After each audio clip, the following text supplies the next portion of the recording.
여러분이 잘 아시는 것처럼 저희 집에 아들이 둘이 있습니다. 형제죠. 근데 같은 형제라도 같은 것만 있는 것이 아니라 다른 점도 참 많은 것 같습니다. 뭐 속의 성격이라든지 뭐 그런 걸 떠나서 외형적인 모습을 보더라도 다른 점이 있어요. 여러분이 유심히 보셨는지 모르지만 머리가 다릅니다. 영아기는 머리가 반곱슬이에요. 하지만 성은이는 직모입니다. 같은 형제라도 한쪽은 곱슬이고 한쪽은 곱슬이 아니에요. 그런데 가끔 영아기를 보면 그 곱슬을 피는 작업을 합니다. 아침에 일어나면 그 곱슬을 딱 피는, 그 피는 고데기가 있더라고요. 저는 그런 거 있는지도 몰랐어요. 그런데 또 성은이는 가끔 미용실에 가서 곱슬머리를 하고 오더라고요. 그러니까 곱슬인 영아기는 머리를 피고 머리가 펴져 있는 성은이는 머리를 볶고 그런 모습을 보면서 사람은 자기가 가진 것에 대해서 다른 면을 많이 추구하며 사는 것이구나 하는 생각을 하게 됩니다. 옛날에 한국 분이 아프리카에 갔는데 그분이 사진사였어요. 사진관을 운영했는데 돈을 많이 벌었답니다. 어떻게 많이 벌었냐면 흑인들이잖아요. 흑인들을 찍어서 백인으로 만들어줬대요.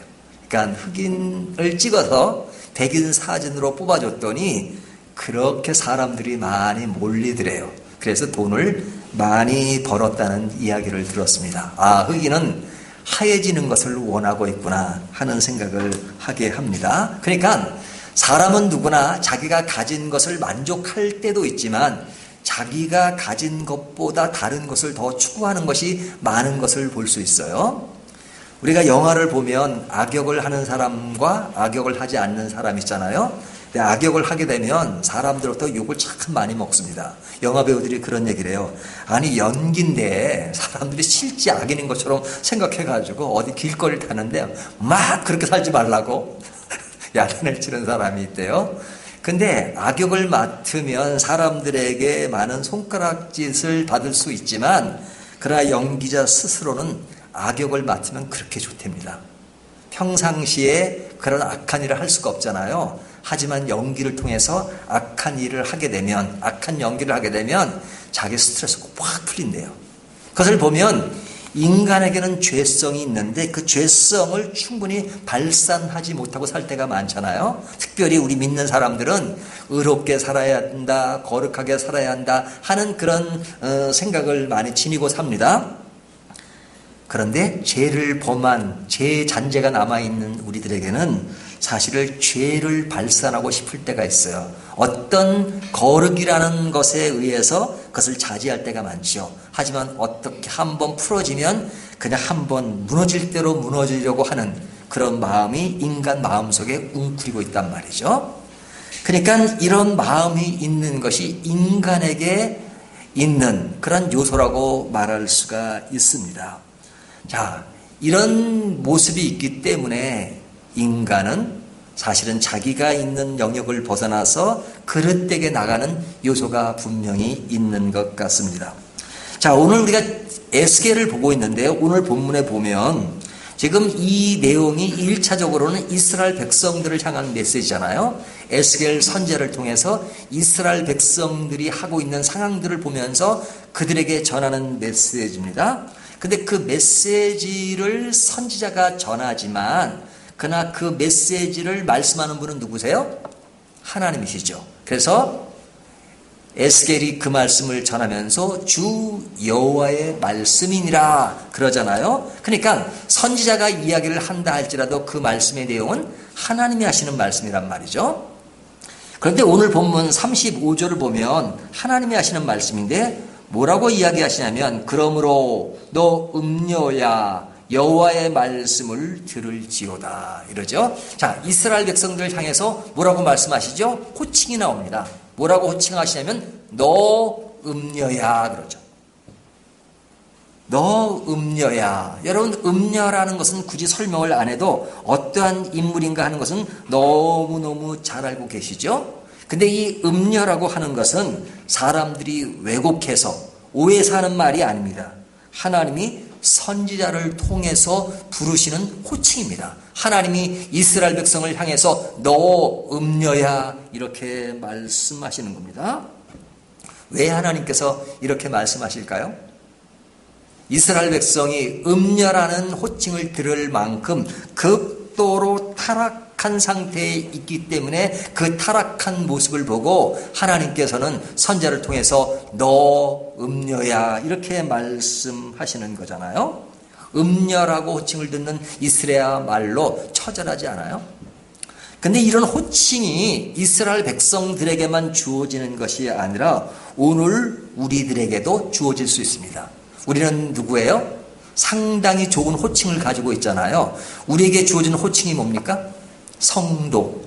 여러분, 성도라는 호칭은 최고의 가치를 가진 호칭입니다. 오늘날 성도란 말이 잘못 오해가 돼서요, 그냥 직분이 없는 사람들을 성도라고 부르는 것으로 인식되어 있어요. 목사, 장로, 권사, 집사 이렇게 부르잖아요. 사실은 그 직분에 대한 호칭을 많이 부릅니다. 그런데 그런 직분이 없는 자에게 뭐라고 불러요? 누구누구 성도님 그러잖아요. 그러니까 성도는 그 직분이 없는 사람에게 붙여지는 제일 마지막 단계의 호칭으로 생각하고 있어요. 하지만 여러분, 성도는 가장 크고 가장 은혜 받은 호칭입니다. 그러니까 목사도 성도죠. 장로도 성도죠. 권사도 성도죠. 집사도 성도죠. 성도라는 큰 호칭이 우리에게 가장 기쁨을 주는 겁니다. 성도라는 것은 정말로 중요하고 하나님이 주신 가장 큰 특권입니다. 천주교에서는요, 성도라는 말을 아무에게나 붙이지 않아요. 성, 누구누구. 그 성은 saint, 똑같은 성도예요. 그러니까 아무나 주는 게 아니에요. 그냥 그 천주교 안에서 큰 역할을 한 사람들, 이런 사람들에게 성도 누구누구 이렇게 붙이는 겁니다. 성도 제임스, 성도 어거스틴 뭐 이렇게 붙이는 겁니다. 성 누구누구. 도자를 안 붙여요. 성 똑같아요. 근데 우리는 누구에게나 하나님을 믿고 예수 그리스도를 믿는 자에게 뭐라고 부르세요? 성도라고 부르시잖아요. 그러니까 얼마나 큰 호칭을 가지고 있습니까? 이 성도라는 호칭은 우리가 성도로 거룩한 백성인 그 양상을 가지고 있어서가 아니라 우리를 그렇게 불러주십니다. 하나님이.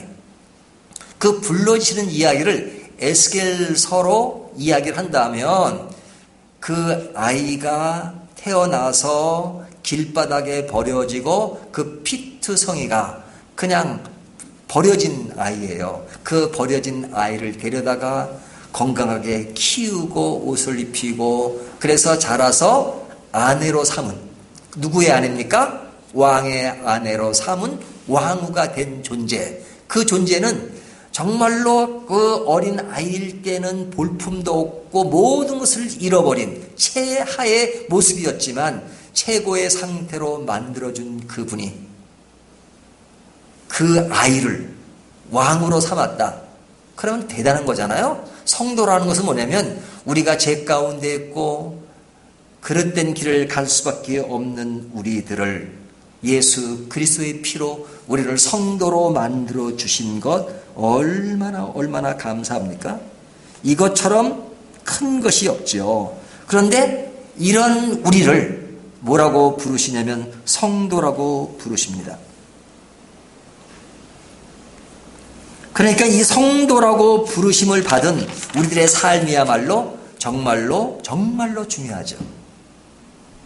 그러니까 우리의 인생의 가장 큰 가치는 하나님으로부터 성도라고 부르심을 받은 것입니다. 그러니까 성도라고 부르시는 그 성도라는 호칭에만 있는 것이 아니라 하나님의 거룩한 백성으로 은혜를 입은 자니까 그 영역 안에서 그 가치관을 갖고 살게 되었다는 것 얼마나 감사합니까? 근데 성도라는 호칭은 있지만 그러나 그 성도와 거리가 먼 삶을 산다는 것은 뭐예요? 하나님의 은혜를 모르는 것이죠. 하나님의 은혜를 모르는 것이죠. 그래서 우리에게 가장 중요한 것은 하나님이 우리를 성도라고 불러주신 것. 그런데 성도가 갑자기 어느 날 음녀야 그렇게 부른다면 와, 그것은 끔찍한 거 아니겠어요? 근데 지금 하나님이 누구에게 음녀라고 부른 겁니까? 이스라엘 백성들에게 부르는 거잖아요. 이스라엘 백성들은 자기 스스로가 하나님의 선택된 백성이라고 자부심을 갖고 있는 사람들입니다. 이방인들을 개로 취급했어요. 왜? 그들은 하나님을 모르는 사람들이니까 하나님을 아는 우리들이 대단한 존재라고 생각했죠. 그래서 성전을 귀하게 생각하고 우리는 선택된 민족이라고 누구보다도 자부심을 갖고 살아왔던 사람들이에요. 그런데 어느 날 하나님이 그들을 향해서 오 나의 백성이요 이렇게 말씀하는 것이 아니라 너 음녀야 이렇게 말씀하신다면 와, 이것은 굉장히 슬픈 일이죠. 우리에게 만약 하나님이 음녀라고 부르신다면 와, 얼마나 슬픈 것입니까? 그래서 하나님이 나를 어떻게 부르시는가, 우리가 호칭뿐만 아니라 하나님이 나를 어떻게 생각하시는가 하는 것을 생각하는 것이 굉장히 중요합니다. 우리가 신앙생활이라는 다른 것이 아니에요. 하나님이 나를 어떻게 생각하시는가, 음녀로 생각하시는가, 성도로 생각하시는가. 예수를 믿지 않는, 하나님을 믿지 않는 사람에게 너 음녀 이렇게 말씀하시는 게 아니에요. 이스라엘 백성들에게, 하나님을 믿는 사람에게 너 음녀야 라고 말씀하신다면 오늘날 우리가 하나님의 품을 떠나서 어떤 인간의 탈선과 그릇된 길을 간다면 그런 우리들을 보시면서 음녀야 라고 말씀하신다면 와, 너무너무 슬픈 일이 아니겠습니까? 하나님이 나를 어떻게 인정하시는가. 우리가 사람에게 인정받으려고 그냥 발부둥을 치는 것은 참 추해 보여요.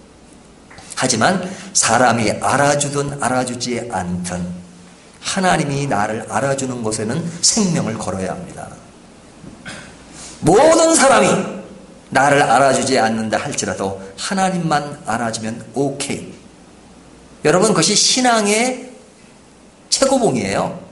하나님만 알아주면 오케이. 물론 하나님이 알아주면 뭐 사람들이 안아주는 삶을 살겠다 이건 아니죠. 하나님을 제대로 믿으면 사람들도 뭔가를 아는 사람이고 뭔가를 깨달은 사람이고 진실을 아는 사람이면 그 사람을 인정하게 되어 있습니다. 그렇지 않는 사람도 있겠죠.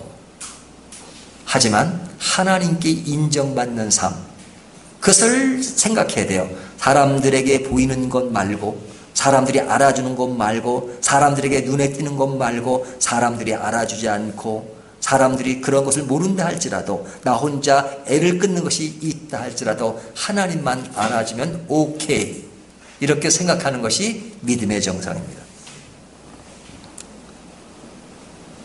이것을 가져야 성도가 타락하지 않아요.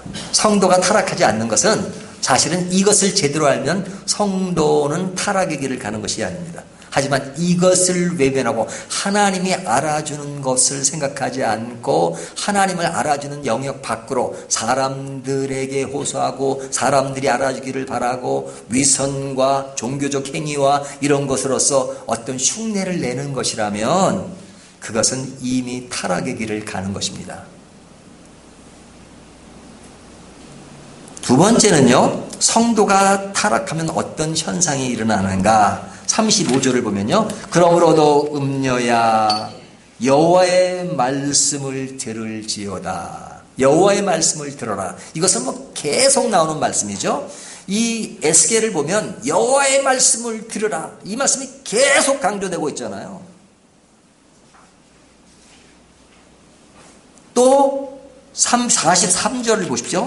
보면 이렇게 말씀하십니다. 주 여호와의 말씀이니라. 또 48절을 보면요, 또 나오죠. 주 여호와의 말씀이니라. 이 여호와의 말씀이란 말은 에스겔서에서 계속 반복되는 겁니다. 계속 반복돼요. 뭐 지금까지도 반복되고 앞으로도 반복될 것입니다. 주 여호와의 말씀이니라. 이것을 강조하는 이유가 뭐예요? 하나님의 말씀을 제대로 들으라는 것이죠. 어떤 내용을 쭉 말씀하시면서 여호와의 말씀이라, 이것은 내가 하는 말이니 너희가 들어라 하는 말씀이죠. 근데 이 말씀을 반대로 생각하면 사람들이 말씀을 잘 듣지 않으니까 자꾸 얘기하는 거죠. 이것은 여호와의 말씀이니라, 내가 여호와인 줄 알리라, 이런 말씀을 자꾸 하는 이유가 뭐예요? 사람들이 말씀을 잘 듣고 여호와인 줄 알면 이런 말을 할 필요가 없죠. 말을 안 들으니까 자꾸 얘기하고 알게 하기 위해서 이런 말씀을 자꾸 강조하는 거잖아요. 그러니까 말씀을 듣는 것이 우리 삶의 가장 중요한 것입니다. 성도의 길은 다른 게 아니에요. 하나님, 그분을 아버지로 모시고 그분의 말씀을 듣고 그분으로부터 성도라고 부르심을 받은 우리라면 항상 그 말씀의 길을 기르고 사는 거죠. 형식적으로 큐티를 하고 교회 와서 말씀 듣는 그것만을 얘기하는 것이 아니라 내 삶의 인생의 가치관, 내 신앙의 가치관, 이 모든 것이 하나님의 말씀과 연계되고 있다는 거예요. 교회 와서 말씀은 잘 듣고 큐티도 하는데 그런 삶의 방향이나 가치관이 말씀과는 거리가 멀어요. 그러면 그냥 말씀 듣는 모습만 있는 겁니다. 말씀을 듣는 것.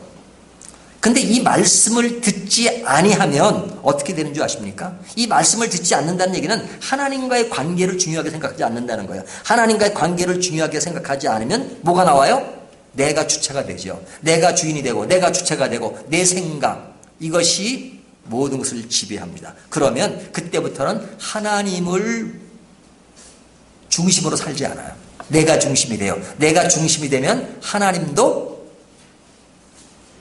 나한테 밀리는 거죠. 내가 1인자고 하나님은 2인자가 됩니다. 1인자와 2인자 차이는 굉장히 큰 겁니다. 그러면 그 사람은 하나님께 집중하지 않고 누구에게 집중해요? 나에게 집중합니다. 가장 큰 우상이 뭔지 아세요? 내가 우상이에요. 내가 우상. 우리가 어떤 신상처럼 보이는 것도 우상이지만 그러나 바벨론 포로의 우상은 이렇게 눈에 보이는 가식인 우상보다는 어떤 보이지 않는 우상이 지배했잖아요. 명예와 권력 이런 것도 우상일 수 있죠. 하지만 가장 큰 우상인 내가 하나님보다 높아진 것, 이것이 우상입니다. 내가 우상일 때가 제일 많아요. 누구를 예외하고 내가 우상인 것. 그래서 우리의 인생은, 우리의 신앙은 어떨 때는 나와의 싸움이 제일 중요한 거죠. 내가 하나님보다 높아지고 있지는 않은가? 내가 하나님을 따라가기보다는, 순종하기보다는 하나님이 나를 따라오라고 말하고 있지는 않은가? 내가 중심이 되면 뭘 따라 살아요? 내 욕구를 따라 살잖아요. 인간은 죄성을 지니고 있기 때문에 인간이 가지는 기본적인 욕구가 있습니다. 그 욕구대로 살아요. 그래서 오늘 본문을 보면 36절에 뭐라고 말씀하고 있죠? 주 여호와께서 이같이 말씀하셨느니라. 내가 내 누추한 것을 쏟으며, 누추한 것을 쏟으며, 그러니까 누추한 것을 쏟는 그것, 타락한 성도의 모습이에요.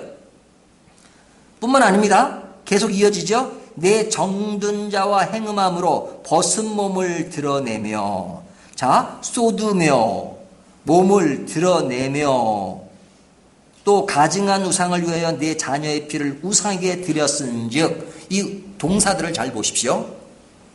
쏟으며, 그릇된 것을, 그릇된 가치관, 거기에서의 목숨을 걸어요. 행음함으로 벗은 몸을 드러내며, 자기가 수치스러운지도 모르고 수치스러운 일을 행합니다. 자녀의 피를 우상에게 드린즉. 자, 이 우상에게 자기의 자녀를 제물로 바친다는 것은 끔찍한 일이지요. 오늘날은 그런 모습이 드러나지 않으니까 이 구절은 우리와 관계되지 않는 말씀이라고 생각할런지 모릅니다. 하지만 우상은 뭡니까? 내가 세상의 가치관에 빠지는 것이 우상이잖아요. 신앙보다도 세상의 가치관을 더 중요하게 생각하는 것. 그래서 사실은 내 자신이 가장 큰 우상일 때도 많지만 내 자녀가 가장 큰 우상일 때가 많아요. 신앙이 중요합니까? 서울대학이 중요합니까? 신앙이 중요합니까? 좋은 회사가 중요합니까? 신앙이 중요합니까? 내가 인생을 얼마나 많은 돈을 갖고 사느냐가 중요합니까? 내 생활 터전이 어떤 것이 중요합니까? 신앙이 중요합니까? 정답으로 이야기하자면 신앙이 중요하다고 말할 겁니다. 하지만 삶의 현상을 보면요, 대체적으로요, 신앙보다도요, 그냥 세상적으로 잘 되고 돈 많고 좋은 데 취직하고 그 다음에 좋은 학교 가고 여기에는 목숨을 걸어요. 하지만 신앙이 그것을 위해서 신앙이 조금 저버리고 그냥 어떤 경우는 신앙을 떠나도 그런 것은 그렇게 중요하게 생각하지 않아요. 세상적으로 잘 되는 것에 목숨을 걸어요. 그게 뭔지 아십니까? 내 자녀를 우상에게 드리는 거예요. 똑같아요, 이거랑. 신앙에 대해서 말 못하잖아요. 다른 것에 말하면서. 우리가 어디에 관심을 가지고 있느냐 하는 것을 아주 면밀하게 보여주는 하나의 말씀이십니다. 이것이 성도가 말씀을 듣지 않을 때 나타나는 현상이에요. 근데 성도에게는 뭐가 있냐? 성도라는 그 타이틀이 있어요. 이스라엘 백성들이 하나님을 믿는 백성이라는 타이틀이 있기 때문에 제가 늘 강조하지만 이들이 하나님을 완전히 외면하고 그릇된 길로만 가는 게 아닙니다. 그릇된 길로 가요. 하지만 하나님이라는 존재가 내 생활 속에, 내 마음 속에 자리 잡고 있어요. 그러니까 생활 속에 자리 잡고 있어요. 그러니까 이렇게 말할 수 있어요. 두 주인을 섬기는 거예요. 두 주인을. 그러니까 하나님이 뭐라고 말씀하세요? 두 주인을 섬길 수 없다. 신앙에 있어서는 양자택일입니다. 이거 아니면 저겁니다. 사망이든지 생명이든지 천국이든지 지옥이든지 그거 둘 중에 하나예요. 중간 길은 없어요. 근데 성도가 타락하면 두 가지를 잘 가집니다. 제가 외국 생활을 하다 보니까요. 외국 사람들에게 있는 특징이 있어요. 한국 사람이 외국에 살면 두 장의 카드를 가지고 있습니다. 여러분 영국에 가면요. 영국 사람들은 아내의 성이 어떻게 바뀌죠? 결혼하면 남편의 성으로 바뀌잖아요. 예를 들면 제가 임세일이면 영국에 가 살면 한인들끼리 모두 제 아내 보고 신인숙 그러지 않습니다. 임인숙 그럽니다. 그러니까 영국 시스템대로 그대로 한국 사람도 그대로 불러줘요. 미세스 림 그렇게 불러요. 그러니까 영국의 문화를 따르잖아요. 그리고 그냥 가장 간단한 용어들은 다 그 영어로 씁니다. 예를 들면 약국에 간다 그러지 않아요. 케미스트 간다 그리고 그렇게 말한단 말이죠. 그러니까 그 문화 속에 젖으면서 그 나라를 따라가는 게 있어요. 그러다 보니까 항상 영국에 살면 두 장의 카드를 있습니다. 하나는 한국인 카드, 하나는 영국인 카드. 자, 카드 한 장이 더 생긴 거죠. 우리는 한국이니까 한국인 카드 하나만 있는데 딱 영국에 살면 영국인 카드가 생깁니다. 근데 요 두 장의 카드를 편리할 때가 많아요. 어떨 때 편리해요? 한국인 카드로 딱 드러내면 분리하면 그럴 땐 영국인 카드를 딱 드러내요. 또 영국인 카드가 분리하면 한국인 카드를 딱 드러내요. 그러니까 내가 편리한 대로 두 장의 카드를 잘 활용하죠. 근데 신앙인들도 마찬가지로 신앙인이 타락하면 타락하지만 하나님의 카드가 있어요. 그러니까 하나님의 카드는 늘 쥐고 있습니다. 그러니까 예수를 믿는다고 하면서 타락한 사람들의 모습을 보세요. 참 신앙적인 얘기 많이 합니다. 우리 집안에는 목사가 있는데요. 저는 미션 스쿨을 나왔는데요. 저는 교회 직분이 있는데요. 내가 교회에서는 이렇게 봉사를 합니다. 회사에서는 엄청 그릇된 길을 가면서도 나는 교회에서 봉사한다는 것을 가지고 얘기해요.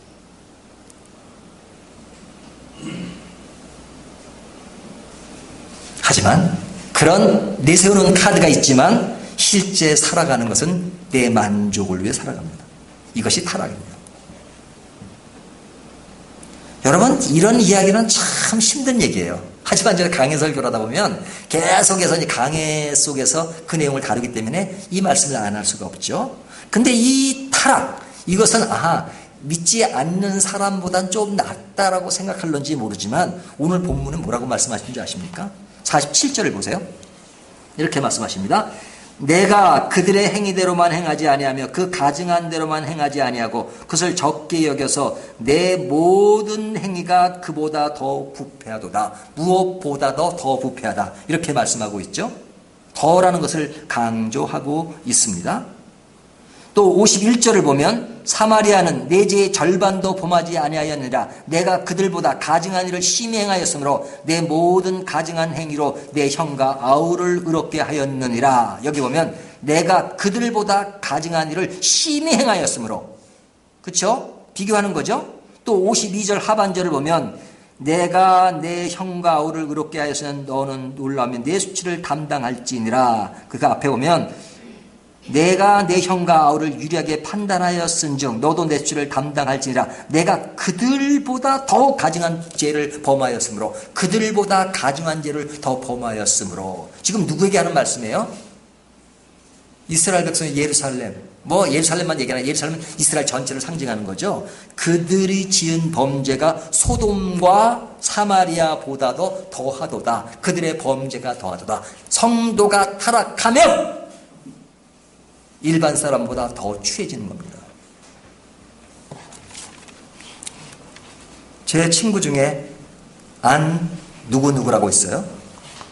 그 친구 아버지가 우리나라의 굉장히 유명한 철학자입니다. 안 누구누구 박사. 제가 거명은 안 할게요, 이름은. 네, 참 감사한 것은 그 자녀 둘이 다 좋은 크리스찬이에요. 근데 그 아버지는 크리스찬이 아닙니다. 안 누구누구 박사, 유명합니다. 근데 그 아버지는 혼합주의자예요. 불교도 좋고 기독교도 좋고 유교도 좋고 그래요. 근데 그분이 그렇게 믿는, 그분 자녀들이나 그분 사모님 되신 분도 교회를 다니세요. 근데 그분이 참 이 삶을 아주 깨끗하게 살아요. 깨끗하게 살아요. 그래서 우리나라에서 그분에 대한 이미지가 굉장히 깨끗합니다. 근데 그분이 교회 안 나가는 것 중에 하나가 뭐냐면, 교인들을 보니까 자기보다 깨끗하게 사는 것 같지 않아? 그렇잖아. 그분은 기독교인이 아니더라도 참 깨끗하게 삽니다. 근데 교인들이 하는 것을 보면 아니라고 생각하는 거예요. 그분의 언어 속에 그것이 나온단 말이죠. 그러니까 여러분, 기독교가 타락하면 일반인보다 더 할 수 있는 것입니다. 사실은 기독교가 억울한 측면도 있어요. 매스컴에 나오는 거 보면 기독교 전체가 그런 건 아닌데 어떤 부분에 대해서 기독교가 강조돼서 그릇되게 나오는 것이 있잖아요. 다는 아닌데요. 하지만 그 사실은 사실이란 말이죠. 기독교인으로 살면 이 세상과 가치관이 맞지 않기 때문에 늘 손해를 보고 살 수밖에 없어요. 세상에 그대로 따라가지 않게 살기 위해서는 많은 고난과 어려움을 감수해야 합니다. 일반 사람들은 대처 다 그렇게 하고 그것이 보편화된 양상이라 하더라도 우리는 그렇게 살지 않으려니까 손해보고 그런 것이 너무너무 많죠. 그럼에도 불구하고 그렇게 살아갈 수 있는 것이 그리스도인이어야 합니다. 세상과 똑같이 살아요. 아니, 어떨 땐 세상보다 더해요. 아마 더하지 않다 하더라도 하나님이 그렇게 평가해요. 너는 소돔과 사마리보다도 더하도다. 이렇게 말씀하실 거예요. 왜? 하나님 사랑하는 백성이니까. 최소한 교회면, 성도면 그러지 말아야 되지 않겠냐. 그런 호칭이 있고 그런 교회, 세상이 다 타락하고 세상이 그릇되게 나간다 할지라도 교회 사람들이 완전한 사람은 아니지만 그래도 그들보다 좀 나아야 되지 않나. 주님이 이렇게 말씀하시는 거예요. 근데 보니까 세상이나 믿는 사람이나 똑같다. 우리는 성도라는 그런 호칭을 듣는 사람인데 똑같으니까 똑같은 게 아니죠. 더한 거죠. 기독교인이라고 해도 나은 것이 별로 없구나. 회사 생활을 하거나 어디 보면 다른 사람들이, 믿지 않는 사람이 기독교인을 보면서 교회 나간다는 거 외에 다른 바가 없네. 똑같이 속이고 똑같이 그릇된 길을 추구하고 자기 욕심과 자기 것만 챙기고 그런 삶을 살아요. 여러분, 그것을 오늘 본문은 음녀라고 말하는 것입니다. 제가 오늘 제목이 성도가 타락하면, 지금 상황이 이스라엘 백성들을 향한 말씀이지만 이 말씀을 오늘날 우리에게 적용하면 성도가 타락하면 어떤 존재냐? 하나님으로부터 음녀라고 부름을 받는, 불러지는 존재고 하나님의 말씀을 듣지 않는 존재. 그래서 그렇게 나타난다는 것입니다. 그렇다면 마지막으로 성도가 타락하면 하나님은 어떤 마음을 가지고 계시는가? 하나님이 어떤 마음을 가지고 계실까요? 괜찮아. 여러분, 그러면 안 됩니다. 아이들에게 잘못했을 때 괜찮아 괜찮아 그러면 그 애는 탈선으로 갈 수밖에 없죠. 그래서 하나님은 어떻게 하십니까? 하나님은 은혜로 우리와 약속을 지키시지만 그러나 그 약속은 지키기 위해서 하나님은 너무나도 많은 과정을 겪으십니다. 그 과정이 뭔지 아십니까? 37절 보세요. 내가 너의 즐거워하는 정든 자와 사랑하던 모든 자와 미워하던 모든 자를 모으되 사방에서 모아 너를 대적하게 할 것이요. 어떻게 한다고요? 너와 함께 동조했던 사람이 너의 적이 돼서 너를 대적하게 만들 것이다. 이 사람들을 음행했다고 말하잖아요. 음행한 그 상대자가 너를 공격하게 될 것이다. 서로 죄를 짓고 서로를 나쁜 길을 갈 때는 같은 길을 가는 것 같지만 그들이 너의 약점을 알고 있기 때문에 그 약점을 분명히 드러낼 때가 있을 것이다. 이렇게 말씀하는 겁니다. 또 보면 37절 또 내 벗은 몸을 그 앞에 드러내 그들이 그것을 다 보게 할 것이며 이미 벌거벗었어요. 음행했으니까 그런 것들을 그들이 감춰줄 것 같아요. 아니면 다 공부하고 드러내게 할 때가 있다는 겁니다.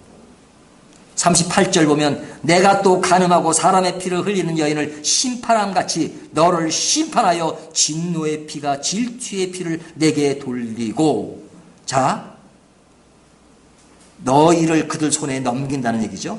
39절을 보면 내가 또 너를 그들의 손에 넘기리니 그들이 너를 넘긴다. 지금 이것이 제가 비유지만 실제로 얘기하면 이스라엘 백성이 바벨론과 애굽과 아수르에게 다 망했잖아요.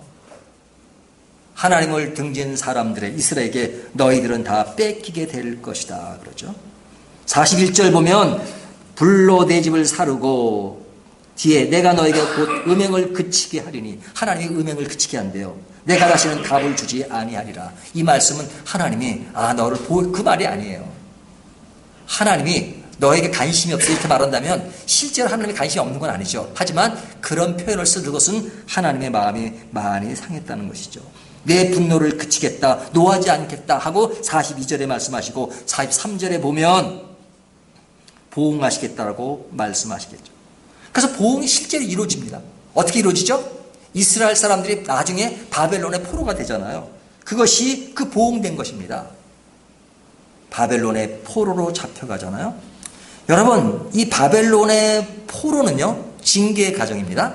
근데 참 이게 아이러니하게도요, 이스라엘 백성의 남은 자가 바벨론의 포로로 간 사람들이에요. 유대 안에 있던 사람보다.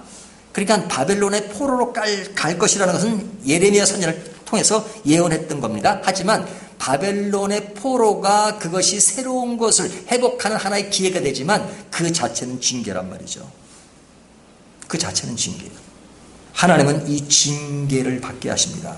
그러니까 여러분, 하나님의 은혜라고 해서 이제는 내가 아무것도 이제는 대가를 지불할 게 없으니까 나는 괜찮다라고 생각하면 착각입니다. 은혜를 모르는 것입니다. 하나님은 우리를 은혜로 끌고 가기 위해서 많은 과정을 겪게 하십니다. 그 과정 중에 하나가 몽둥이를 두시는 거예요. 제가 이제 오후 시간에 회복에 대한 이야기를 하면서 이 얘기를 구체적으로 할 것입니다. 하나님이 우리와의 약속을 지키세요.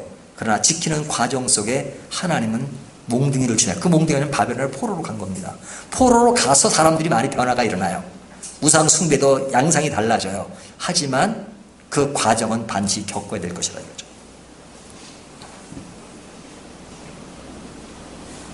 타락의 길에 대해서 하나님은 침묵하지 않습니다. 하나님은 은혜니까 괜찮다 아닙니다. 하나님은 은혜로 우리를 구하시지만 그 대가를 지불하세요.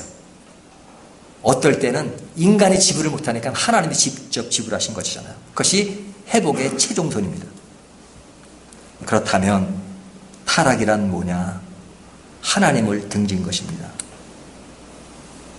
근데 타락하면 하나님을 등지니까 자기 세계가 형성돼요. 자기 세계에 빠지면 여러분 재밌습니다.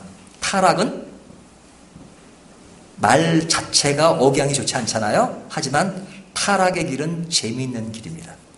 죄의 길은 짜릿합니다. 여러분, 죄 짓는 기쁨 커요. 죄를 짓는 것이 슬프고 고달프고 불행한 것이라면 불행하죠. 하지만 불행으로 느낀다면 죄를 안 짓겠죠, 사람들이. 죄를 왜 져요? 짜릿하니까. 어떤 교인한 사람이 바람을 폈습니다. 그러니까 목사님이 그 사람에게 회개하고 돌아오라고 그랬더니 그 얘기는 압니다. 기도하라니까 기도하라는 거 아십니다. 근데 기도하면 하나님이 그 남자를 끊으라고 하실 거 아닙니까? 그것이 힘들어서 기도를 못한대. 여러분, 죄의 길은 짜릿한 거예요. 그러니까 죄를 짓는 겁니다. 인간은 죄 짓는 것을 갈망해요. 특별히 거룩하게 살고 성도로 사는 삶에는 그 세계가 그리워집니다. 그리고 한번 무너지고 싶어하는 인간의 마음이 있습니다. 용기가 없어서 못하는 경우도 많지만요. 이 앞에 서 있는 목사는 안 그런 줄 아십니까? 똑같은 인간인데. 그런데 그 길은 짜릿하지만 짜릿한 것은 잠깐입니다. 그 상황이 지나가면 허무하죠. 허무하죠. 근데 허무한 것을 생각하지 못하고 순간에 빠지니까 그렇게 되는 것입니다. 그러니까 옛날에 제가 이게 중고등학교 때 보면요, 영화 같은 데 보면 그 영화에 신성일이 주인공으로 나오는 영화인데 딱 신성일이 나오는데 멋지잖아요. 그러면 이렇게 담배를 쫙 피고 이렇게 탁 그래서 그 폼이 이렇게 멋있어 보여요. 예? 신성일이 나와가지고 딱 담배를 쫙 피면 그 담배 피는 모습이 그렇게 멋져 보이더라고요. 다행히 저는 담배 피진 않았어요. 네? 뭐 담배를 피지 말라 그 얘기를 하는 것이 아니라 담배 피면 몸에도 안 좋은데 뭘. 그렇죠? 근데 어렸을 때는 왜 그렇게 멋져 보였을까요? 지금 생각하면 아이고 그 담배는 아유 냄새도 그렇고 막 그러잖아요. 근데 어렸을 때는 그렇게 멋져 보이더라니까요. 이렇게 다른 양상으로 가면 그런 것이 멋져 보입니다. 하지만 지금은 그게 멋져 보이는 게 아니라 아이고 저러면 사람 죽이는 것인데 그렇게 걱정스럽게 느껴진단 말이죠. 그러니까 상황이 변하니까 보는 눈이 달라지는 겁니다. 하나님이 크게 보이면 세상은 작게 보입니다. 하지만 세상이 커 보이면 하나님은 작게 보입니다. 성도가 타락하는 것은 세상이 크게 보이기 때문에 그런 것입니다. 여러분은 어디에 관심을 가지고 섭니까? 어느 것이 지금 크게 보이시는 겁니까? 영원한 것을 추구하십니까? 아니면 순간적인 것을 추구하십니까? 성도가 타락하면 세상의 모든 것보다 더합니다. 그러니까 그런 것에 빠지지 않기 위해서 하나님은 지금도 말씀하십니다. 말씀에 집중하라. 하나님이 너를 어떻게 인정하느냐에 집중하라. 그것을 제대로 인지하면 타락의 길을 갈 수밖에 없는 우리의 양상이 있지만 내가 너를 보호할 것이고 그 자리를 넘어가지 않을 것이다. 그러니까 우리가 그런 상태로 타락의 길로 가지 않기 위해서 늘 뭐를 직시하라고요? God Himself. 그분 자신을 집중하라.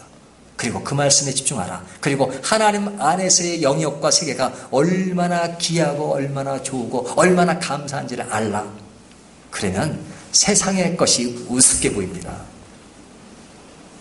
세상의 것이 우습게 보일 정도가 돼야 우리가 신앙의 정상의 길을 가는 것입니다. 하지만 세상의 길은 너무 짜릿하고 우리 신앙의 길은 그냥 너무 그냥 작아 보이고 그러면 이미 타락의 길을 가는 것입니다. 오늘 이 말씀을 생각하면서 우리는 어떤 길을 가고 있는가 하는 것을 다시 한번 생각하면서 타락의 길이 아니라 하나님의 길은 정로로 가는 저와 여러분이 되기를 진심으로 바라겠습니다.